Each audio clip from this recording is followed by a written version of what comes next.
Welcome to the Nurses Out Loud radio show. We will be starting in a few moments, so please stay tuned. If you are watching on social media, please give us a like, share, and follow. And for those of you who would like some more info, please go check us out at nursesoutloud.com. Thank you.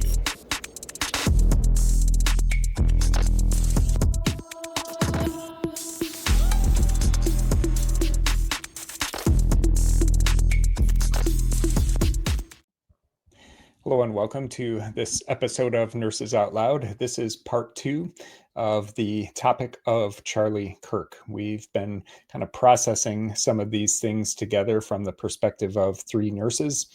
I'm your host, Nurse David Wayne, joined by nurses Nicole and Ashley, and I would recommend listening to the first half of this 2-part episode because we're just going to kind of pick up where we left off. We left off the last episode with a video of Charlie Kirk. Wanted to end on him in his own words, and he was giving people a call to action to be bold and to be purposeful and to take ownership and to not to give in the way our culture is constantly pushing us to just, live for the moment. He talks about delayed gratification and living that purposeful life. And Ashley, have you heard from people that are more afraid now to speak up because of what happened to Charlie, or do you think that this assassination has pushed people into fear and now they're less likely to speak up, or do you think it's kind of energized people? For me personally, my kids have asked a lot of questions about that. I haven't so much heard from other people. It was interesting at this religious retreat I went to. I'm Catholic, so traditionally speaking, there are a lot of conservatives. And if you're listening, I love you. And people think this, but the woman sitting at my table with me has a nose ring and gauges, and she really looks that left-wing part. And so I'm expecting, I didn't know what I was expecting, honestly, from the retreat itself, because there are a lot of Democrats that are Catholics, and everybody there was Catholic except for one person. And so I was curious to see what was going to happen. And this woman, God bless her, with her nose ring and her gauges, we ended up talking, and she said something, and I was like, well, I'm just going to be honest. I'm very conservative. And so you may not like my opinion on that. And she's like, oh, I am too. And she's like, this has just made me double down. She goes, a lot of my friends think that I should think like them, and they demonize me because I don't think like them, even though I've been this person the whole time. They're now being hateful, and I am going to double down. And my kids have also asked me, what does this mean? Because they know that I speak out a lot.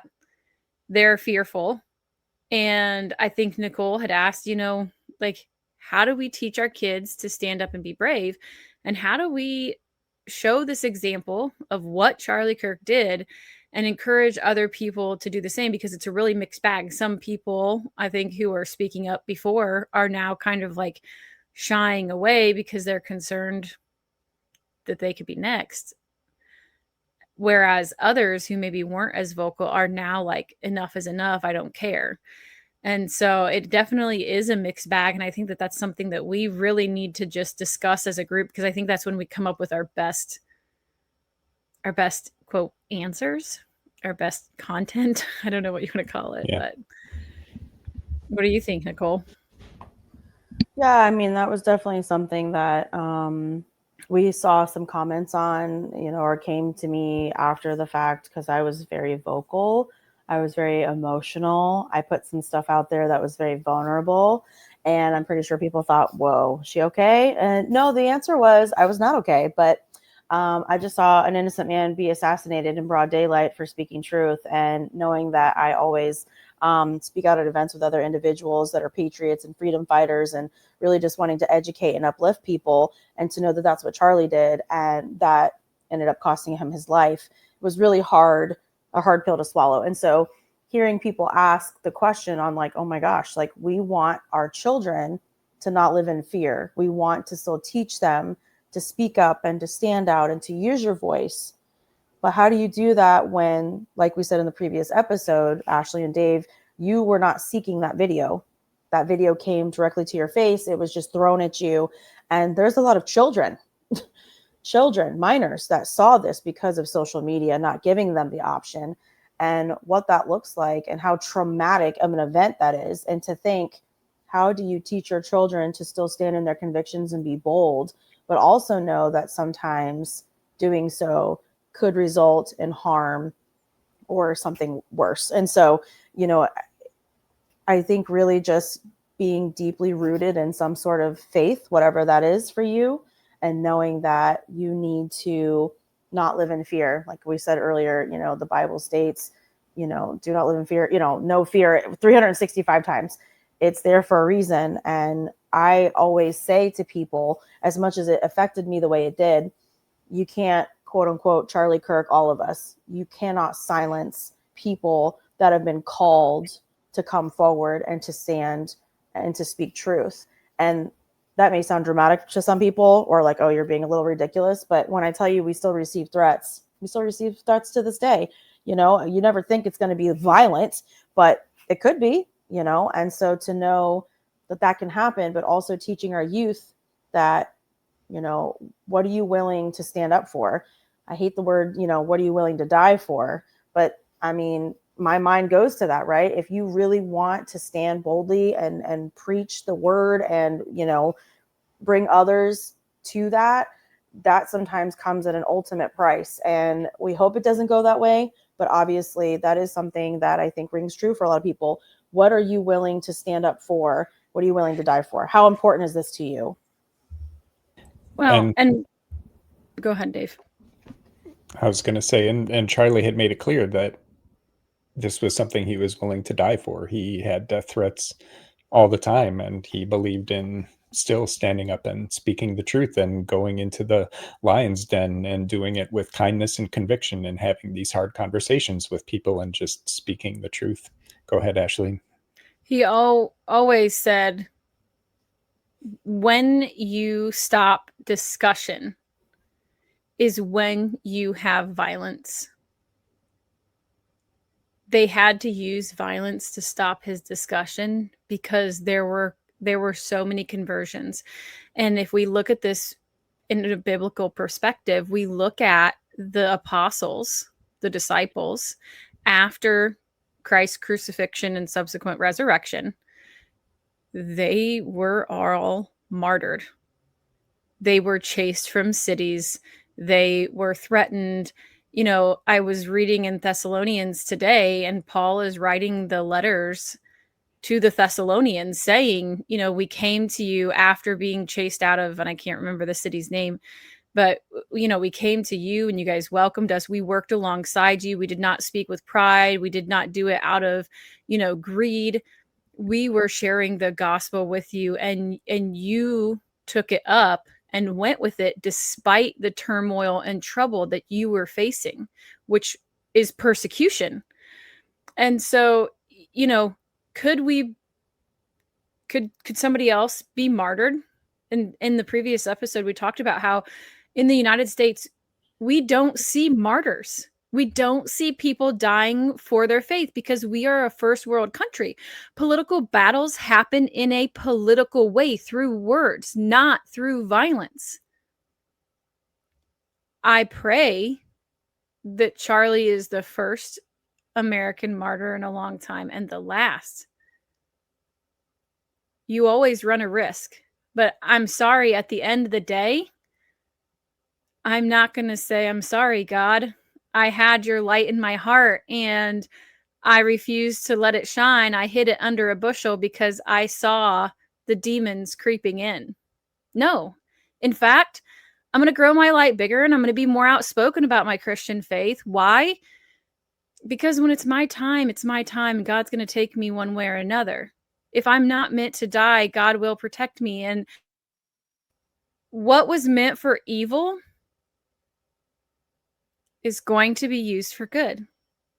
And if we constantly live in fear, if we stop talking, evil wins. You might as well just give up. I'm not ready to do that, and I don't think you should be either. And when I speak to my kids, I tell them the same thing. Don't be a coward. You've got 2 feet, stand on them. I pray God's divine protection over you. And I would hate to think about what would happen if something, were to happen. But I would have to, like many other trials in my life, accept that God has a plan. And when you looked at Erica Kirk's face, oh my goodness, I would hate to be her enemy. That woman is locked in. She is out for a vengeance, and she is coming with righteous anger, and God will be on her side. So, whoever is doing this had better be prepared. And I think that is the righteous indignation that we should all come at this with. Obviously do what you can to protect yourself, but you cannot hide, because it's going to come for you one way or another. It's just like when they talked about the Nazi death camps and the ash falling down on the city. Are you going to speak up the first time you see that ash and go after the Nazis, or are you going to wait until they're knocking on your door coming for you? Take your pick.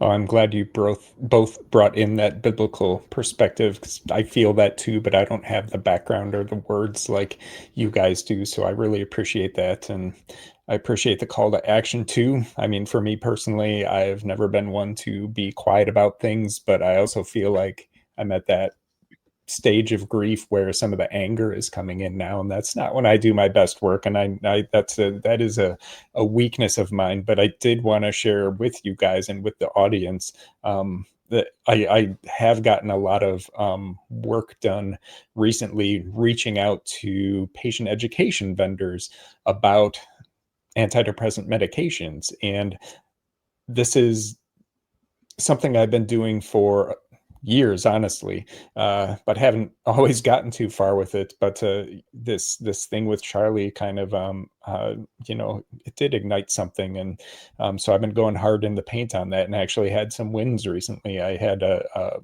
really big patient education vendor that's used at hospitals throughout the country have added a few so far warnings on their patient education handouts that antidepressant medications such as SSRIs can cause permanent sexual dysfunction that's there even after you stop taking the medication. So I'm proud of that, and I'm trying to approach these topics without letting the anger seep in. But Charlie is an inspiration. We watched that video in our last episode about purpose, and you guys in kind of talking about purpose and we've talked about evil in the world. And I want to touch on that theme because I think that's part of like this religious awakening that so many people are going through, both over the course of COVID and with gain of function research and all the lies and all the propaganda and all the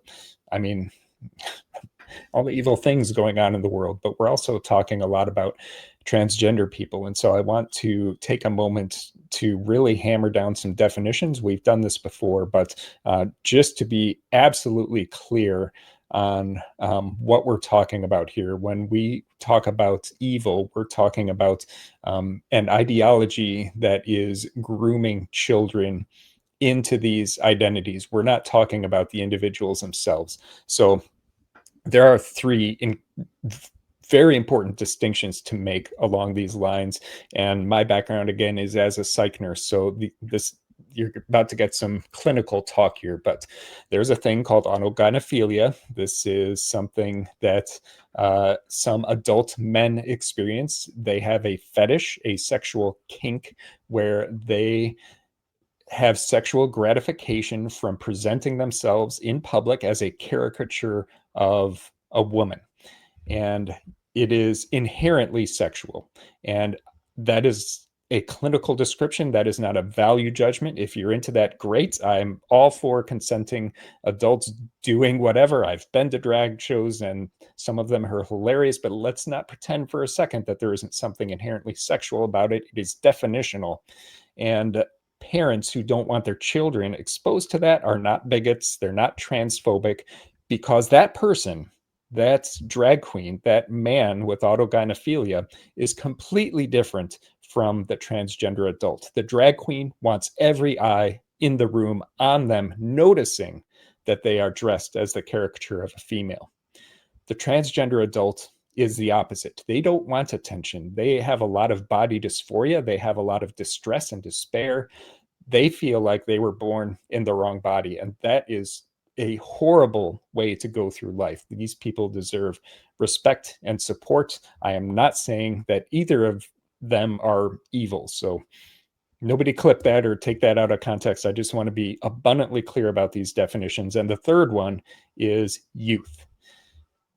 Youth during puberty go through an identity crisis. You don't need to be a psychiatrist or a psychologist or a psych nurse. Like, every human knows and recognizes this, that adolescence is a time of identity crisis. What we have going on in this country right now is there are forces afoot who are taking that identity crisis and grooming children into this transgender ideology that is incredibly destructive. And they're being told lies. They are being told that men can get pregnant. They're being told that, would you rather have a living son or a dead daughter? They're being told that puberty blockers are a pause button. These are all lies.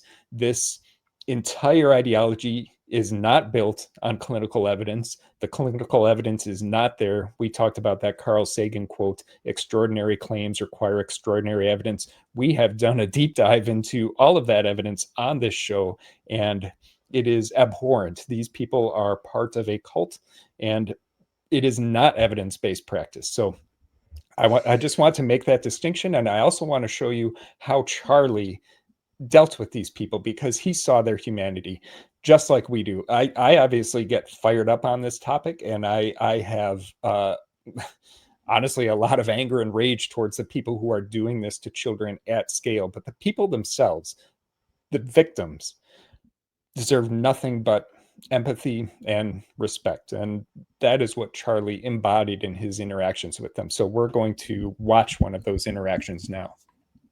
Say I'm a transgender male. What age should kids be able to get things like hormone therapy? Because I don't know what's true, what's not. Tell me, are you comfortable telling me your story? I've known that since like 3rd grade, and I'm currently 19, almost 20. I've known basically since then. I didn't start going by like a different name until 7th and 8th grade. I just don't know, like, with the whole medical stuff, like what's true, what's not, what's helpful, because I've heard so many different opinions. First of all, thank you so much for that. Yeah, of course. So I'm going to have an opinion that very few people will ever tell you, which is I want you to be very cautious putting drugs into your system in the pursuit of changing your body.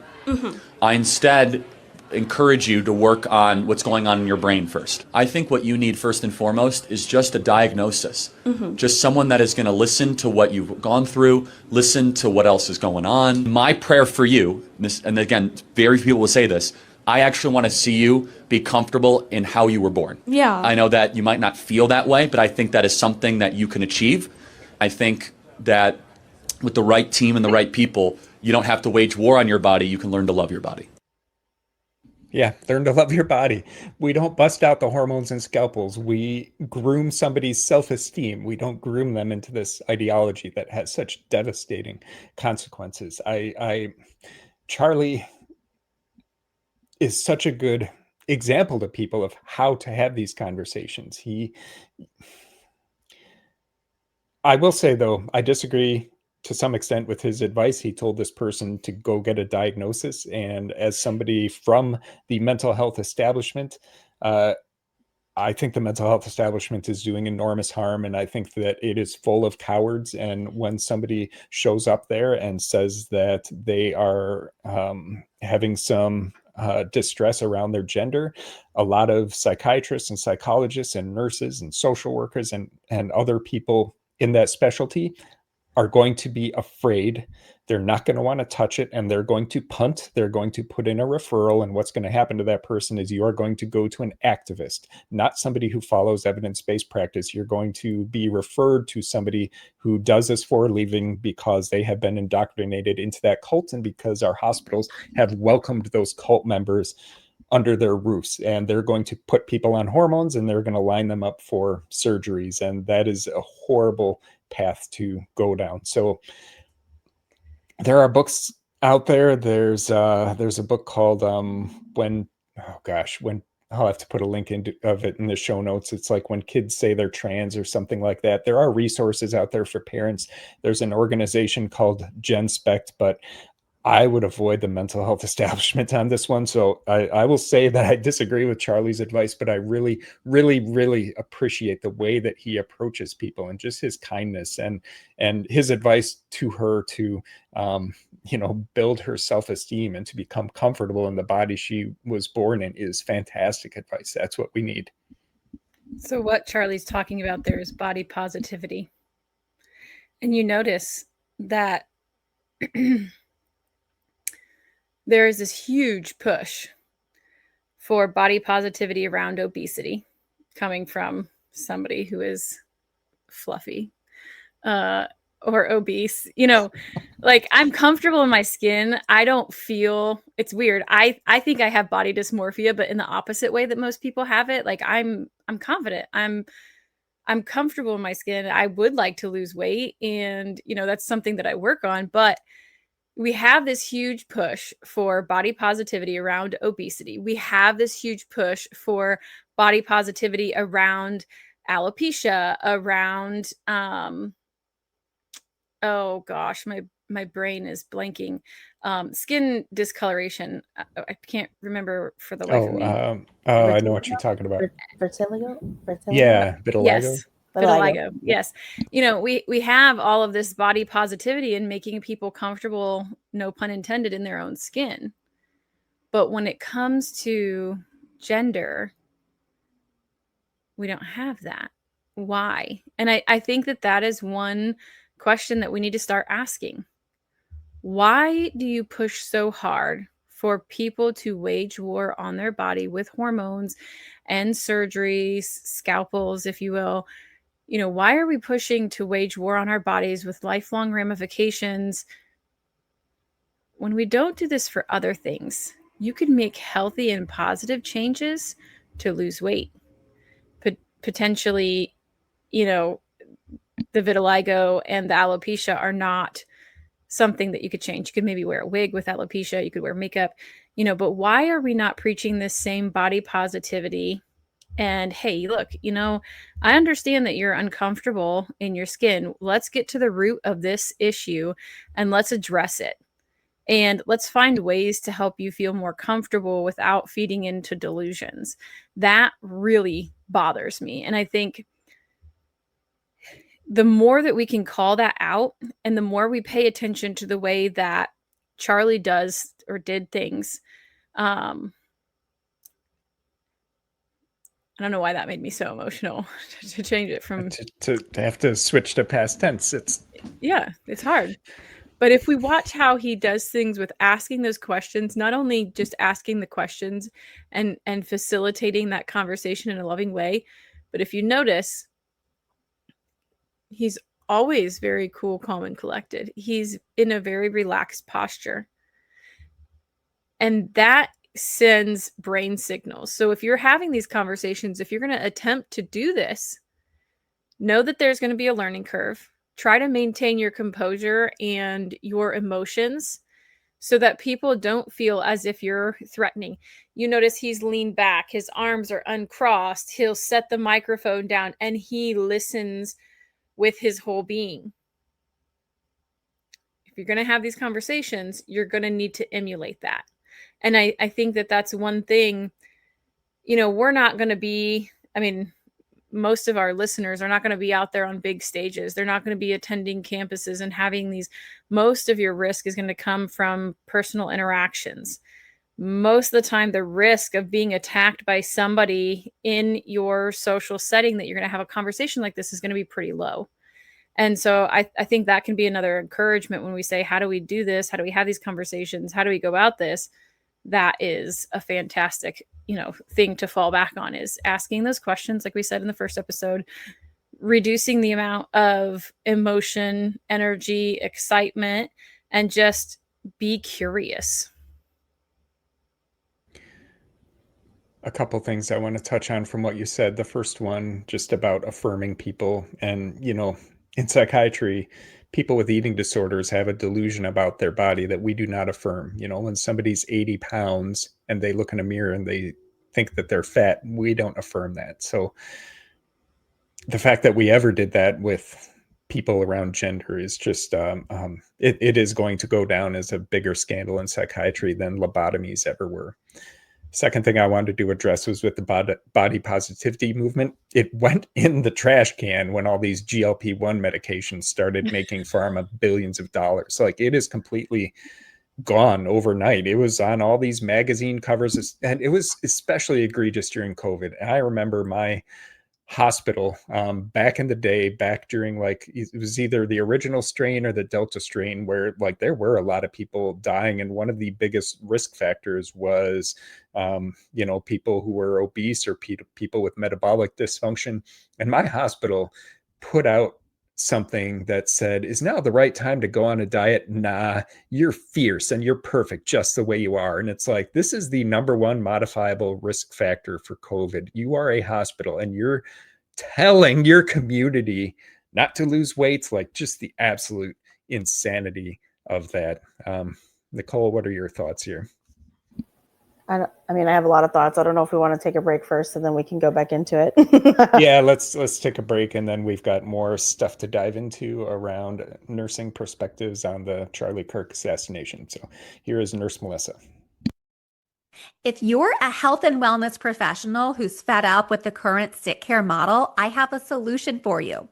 My name is Melissa Schreibfetter, and I am the founder of Christian Functional Medicine Academy, an accredited faith-based training program that will equip you with the tools and skills necessary to thrive in functional medicine.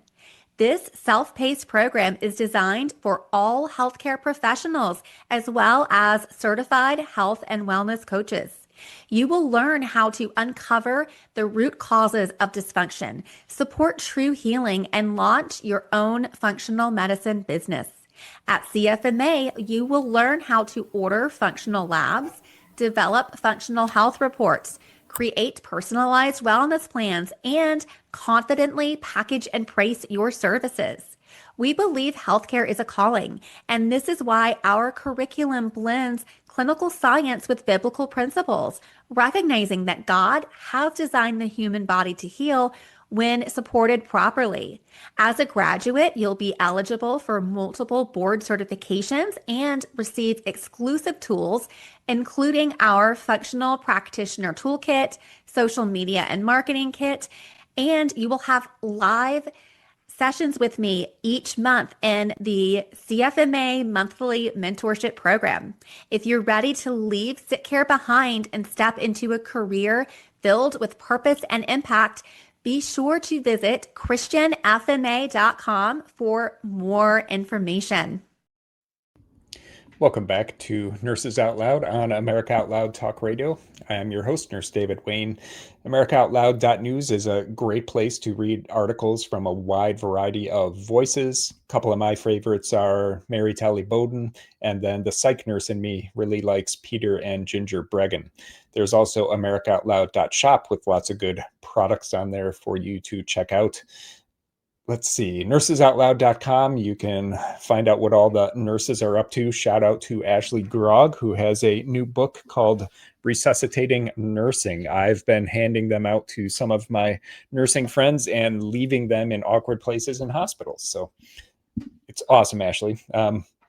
All right, so we've been talking about Charlie Kirk, and it's been pretty heavy, honestly, but I feel like there's so much to process here, and there are so many people across this country who feel a heaviness to this whole situation and are trying to make sense of the world, and it feels like the world has changed, and we are trying to figure out the path forward.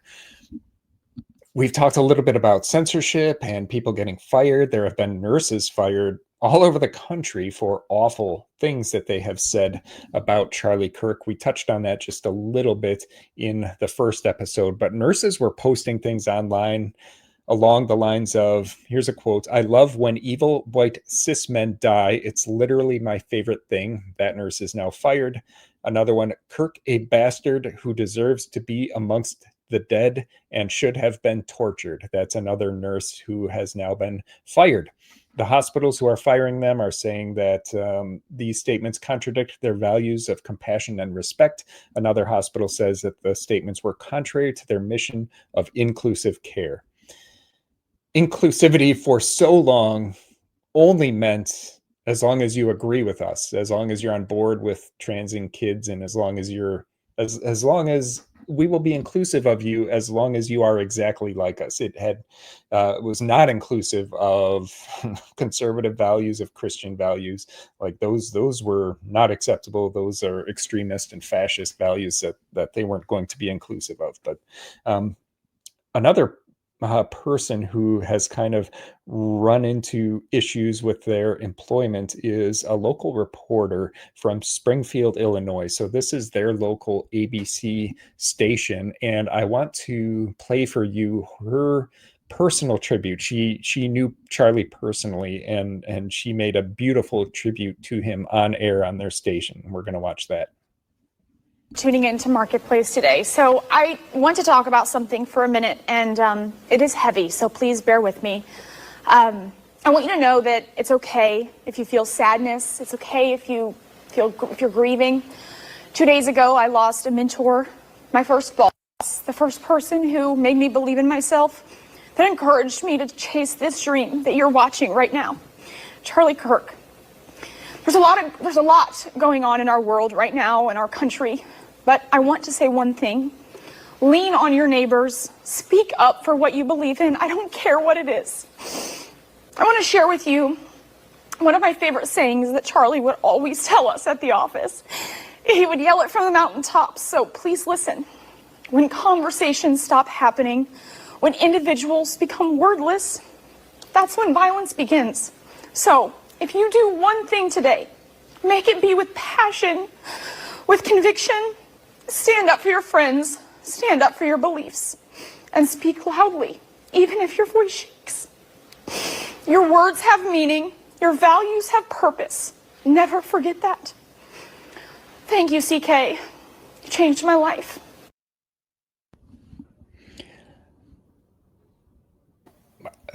What a statement. I mean, this is somebody who knew him personally. This isn't just somebody who, is a right-wing extremist and decided to use their platform to say something about this situation. But he was literally a mentor to her. And she goes on the air and makes that heartfelt plea. And what do you suppose happened to her?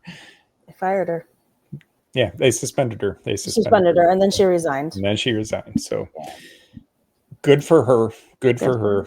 I mean, they showed who they are when they suspended her for that. What can you find wrong in that statement? But these are the times we live in, and good for her for using her voice. I think one of the silver linings of COVID, again, is that a lot of people who got forced out of the system, whether it was the medical system or the mainstream media system, people like Megyn Kelly, who all of a sudden have a bigger voice than ever and have more influence than ever because they're able to speak their truth. And I guess I'll give another shout out to America Out Loud, that they platform people and never tell us what to say, and we just get to get on here and scream into the void and banter ideas back and forth and talk about what's going on in the world and try and make sense of it together. And it's But you know what, Dave? I think the other thing to take away from this is that it shows you the type of person that Charlie was, that you have this enormous response from around the globe of people who have never met this gentleman. and have been able to see and feel the impact, and have been brave, like that reporter, who came forward, who had worked for him and felt really called to say the things that she did to honor him. And then to have the workplace basically say, you need to be suspended. We're not quite sure how this is going to go. We don't want to offend anyone. And then when they do that, she decides to go ahead and resign, which, she actually, I think there was part of that. She actually said that where she was part of Charlie getting her there. Like, this was part of her journey after leaving, working for Charlie, is the position that she was in then. And so it's kind of like serendipitous in a way, to be able to honor him that way, and really point out that it's having a lot of people rise up and feel more empowered to say things and to stand by them. And, I hate bringing it up again, but it's just, I wish more people would have done that during COVID, and I wish people would have felt that empowerment to stand up and speak up and not have that kind of bystanders effect, if you will. But seeing that it happens now, and it feeling more of like a spiritual backing, whereas before it almost felt like political at one point, and now it's more spiritual. I don't know, maybe I'm wrong, but having people use their discernment to see, like he just spoke such genuine words and just had such an emotional connection. That video that you showed prior to the break, he's so engaged. Even when he didn't agree, he was so engaged in the individual that he was speaking to, and being able to have that conversation, that banter, and with such respect. And there's so many people that are denying that and are saying all these awful things about him. And so again, it's just to point out to the listeners, most of you already know because you're kind of on the side that we are, but to see that he was the way he was, and people did not know him, and the reaction that they have to come to his defense, to pay tribute, to highlight great things, just really speaks volumes of the person that he was. And that's what I hope out of this tragedy that we can take out of this, that, there's the gun situation, there's the potential transgender situation. I think there's other nefarious things happening behind the scenes. But that he was a really good Christian man who believed in core values, and also the country, was a huge patriot. And they highlight those videos and those interactions, and showing him being a human being to other people, despite the staunch differences that they had. He was always respectful, and how that is now propelling people forward to want to do the right thing, speak out, and just show those good things about him, to highlight the good parts. So, yeah, I don't know. Go ahead. I think when we look at society, we have been numbed. We've all gotten like dental work, right? And we've been numbed, and we have all this Novocaine, and we've kind of had some things, and we made it through COVID and, doing that dental work. Well, then you come along, and this, I think, is the nerve that the dentist hits that like wakes everything up and sends this flash, wearing out, all taking away, that sensation of numbness, because we really have been morally and emotionally desensitized to a lot of things, whether that's because of the TV, that's because of the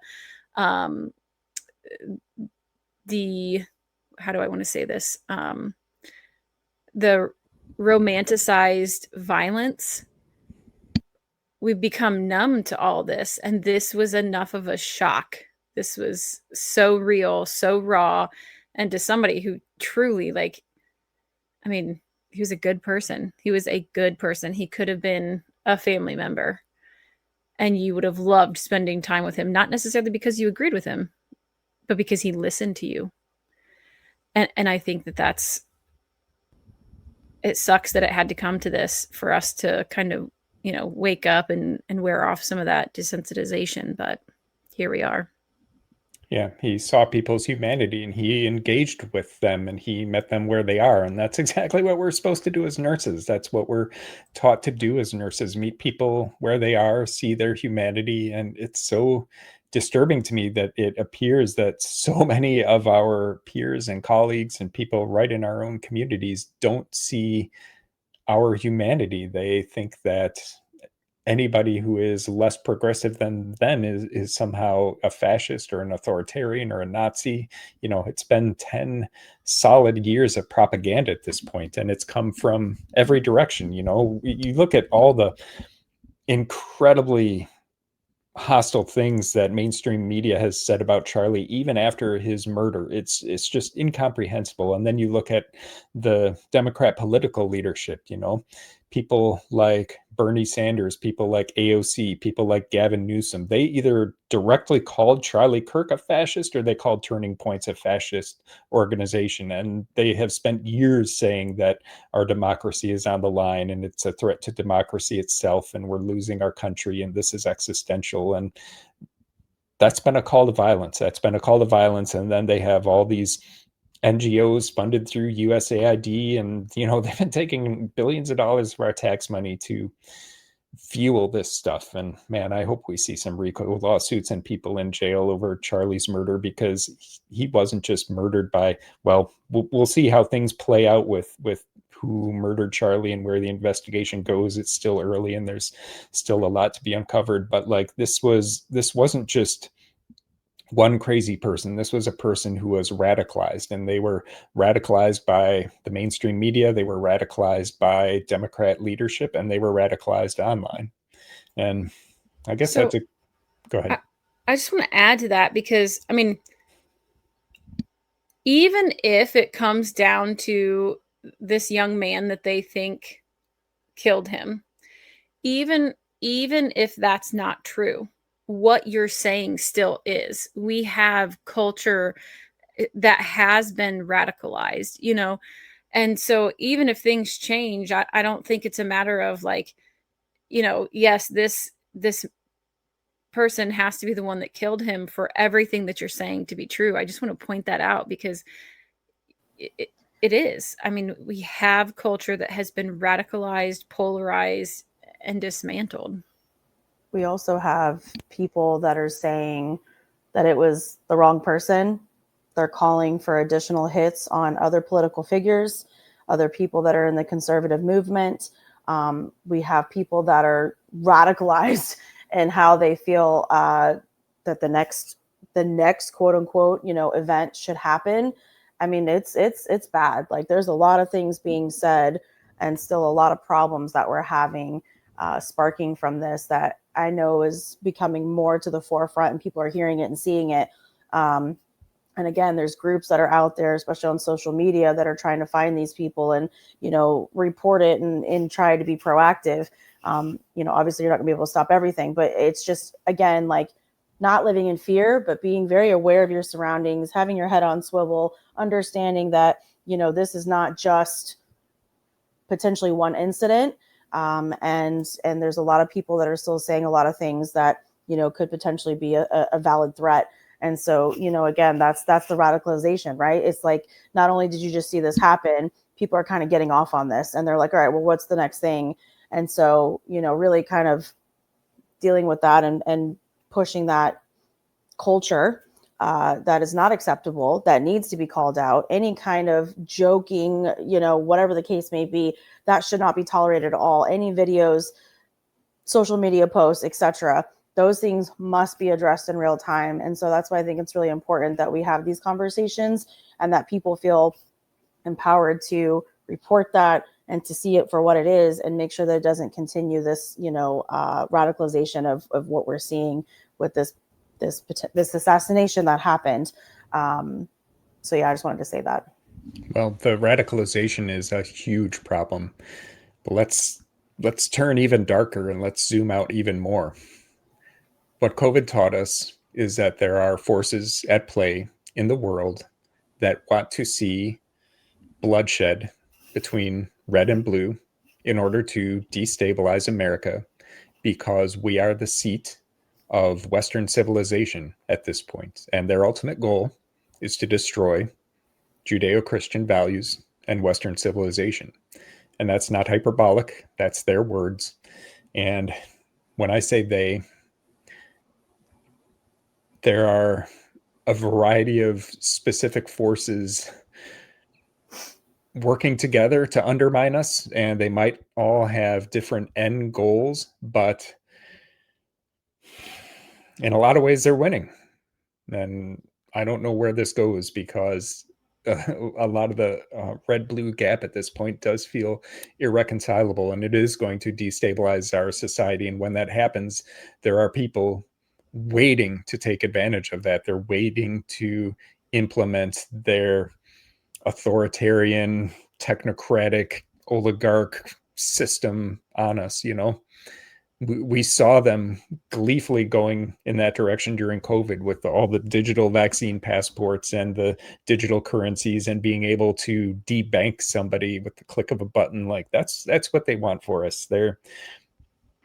They are coming for our freedom. They are coming for Western civilization itself. That is what is at stake here. And Charlie was one of the best people on our team to push back against that. He was so good at getting this upcoming generation involved, these Gen Zers, and they're going to have to be the ones to save us in the end, I think. But go ahead, Ashley. Go ahead. I was just going to say, when you take out someone as important and as influential as Charlie, because I truly don't think there'll ever be anybody like Charlie again. He really was a unique, one of a kind, brilliant. Just, there were so many things about him at the age of 31 to have accomplished in that short amount of time. The influence that he had, the people that he got involved with, and tried to help, and again, just really tried to encourage debates on college campus. I mean, for those of you that are listening, it's not like he was going out and inciting anything. He was sitting down at college campuses trying to have a debate with just people that thought differently than he did. But really, knowing the impact that he had, it's just like anything, right? It's like the enemy knows, in order to bring a nation to their knees, or, have people bend at the knee in general, it's having some sort of extremely big impact. And this is the revolution, if you will. And people are even saying this is the shot heard around the world. When Charlie was killed, I mean, that really is what sparked this next revolution of ideas and faith and coming forward and being bold. And so, like Ashley said earlier, it's really unfortunate that he had to be the one essentially and sacrificed, if you will, for this, but how it's now pushing a trajectory forward. And if we can continue the momentum and making sure that people know that you're safe to keep going and to speak up, and that there's tons of us out there, that hopefully it won't go backwards and there won't be people that are hiding behind this radicalization. So, me, I always have a plan, right? And I'm eternally optimistic, much to Dave's chagrin. I was thinking about this earlier, just because of the fact that I am raising lions or lionesses, right? We may not find somebody exactly like Charlie. We won't find anybody exactly like Charlie, because, and it's so weird to say his name because that's my husband's name, just for the record. And he's pretty perfect, so we won't ever find anybody like Charlie. But, we can't limit ourselves to that, and we shouldn't be so pessimistic, because many people are going to rise up with many different qualities, and it's that diversity in the individuality and the multitudes coming up out of the woodwork, rising up and aspiring to do the same thing, to live with that moral character that's really going to be amazing. And we're going to pass that down through the generations. And I was thinking, how can I continue? How can I double down on my efforts to raise children that can debate with decorum and respect, like Charlie? I was thinking, okay, I think I'm going to ask ChatGPT to give me a reading list for 8th graders and, juniors that Charlie Kirk would recommend for learning how to have these debates, discussions, and critically think. And I laughed at myself. I actually laughed out loud, because I said, oh, you idiot. The first book he would tell you to pick up? The Bible. The Bible. you want to fight this, you want to win, you know what you need to do. And if you've never done it before, that's okay. Go pick up the New Testament. Don't read the Old Testament first. I promise it's necessary, but it's not what you need right now. Go pick up your Bible, open it up to the New Testament. Start Matthew, Mark, Luke, and John. Learn who Jesus was. Learn how he interacted with people. Learn the kind of methods that he used to talk and discuss these difficult things. Sometimes it's not just straightforward. I really encourage everyone to do that. Go pick up your Bible. If you need help, call me, message me, email me, go to America Out Loud, go to Nurses Out Loud, find me, message me. And if you want the easy way, download an app called YouVersion. It looks like a little Bible. If you type in YOU version, I get nothing for this. I'm not paid spokesperson. Download YouVersion and it'll send you notifications to go in and read scripture. It'll give you a daily verse and you can look at different things and highlight and all sorts of great things. There's all sorts of things that you can do in there, but arm yourself with the word of God. Understand who Jesus was and how he acted, and you will be able to better emulate Jesus and Charlie Kirk, because that's who Charlie Kirk modeled himself after. That was such a great call to action, Ashley. And you've left me in this awkward position where it's like, that would have been a great place to end the show, but I still wanted to talk for a couple minutes about the Reddit nursing forums, which are, I guess you did set me up. They are the opposite of the Bible. If you want to know what the opposite of biblical truth is, you can find it on Reddit. So this is interesting, though, because we've talked about algorithms and we've been talking about social media companies and how our technocratic overlords are driving a lot of this hate online and just what our kids are subjected to. And something interesting happened on the Reddit nursing forums after Charlie Kirk was assassinated. Before I bring it up on screen for you guys to see it, it's graphic, but it's something that happened because so many people were online searching about a gunshot wound to the neck, and it affected the algorithm. So all of a sudden, nurses were getting targeted advertising for apps on their phone that had CMEs and tutorials and things like that on how to treat a gunshot wound to the neck. So they weren't out there looking for it. They were just scrolling on their phones on social media, and they start getting targeted advertising for how to treat a gunshot wound to the neck. So again, these algorithms are I don't even know what to say. Let's take a look here, though, and let's take a look at what people saw and what people said about it.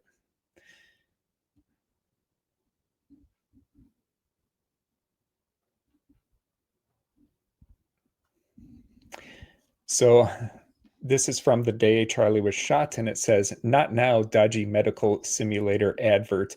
And it is an advertisement for a app that you put on your phone that simulates different medical scenarios for you to practice as a nurse. And this one is gunshot wound to the neck. What happened pretty early on is that moderators came in and kind of locked things down so that people couldn't post anymore on it. But before they did that, people made some comments. One of them that started to come up over and over is people would say, "The best I can do is offer tots and pears." I wasn't familiar with this phrase prior to reading this Reddit nursing forum thread. Apparently that's something that progressives use to mock thoughts and prayers. They say tots and pears. So nurses gave this an upvote almost 500 times.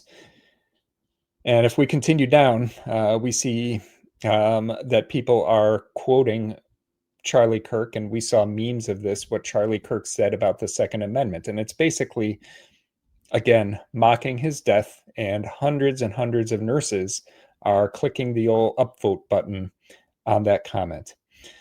And one of the other comments people made, in fact, it seems like it's not even on here anymore. I'm gonna stop. I'm gonna stop sharing this. I should have taken more screenshots. Apparently, a lot of this has been cleaned up, but somebody posted that they're actually disturbed by all the nurses who are making these disparaging comments about Charlie. And that comment of a nurse saying, "Hey, it's actually kind of gross that you're making these jokes when somebody was just murdered," got hundreds and hundreds and hundreds of downvotes. And the comments on it were mocking Charlie and his death. And these are our peers. These are our coworkers. These are nurses around the country. And yeah, a couple of them got fired, but go ahead, Ashley. I don't know what to say. These are not our peers. Nah, not at all. No. We are not the same. They're in our hospitals, I guess would be a better way to phrase it. These are people taking care of others. And this is going to be a long battle. So I'm going to go back to the fact that you need to pick up your Bible. I've not historically been great at this, but that's a commitment that I'm making to my family, because we need morals. We have to have morals back, and we have to ensure that life is valued, because this is the epitome. We talk about abortion. We talk about forced vaccination. We talk about the way people talked and said, you don't deserve care. This is all the same thing. It comes down to the sanctity of life. And when you lose that as a society, your society dies out. Right. And so, again, call to action, pick up your Bible, download that YouVersion app or some other app that you like, because, it doesn't matter. Read the Bible. Pray. Put positive energy, tots and pears out into the universe. Some of them might be salty, whether that's from tears or just attitude, right?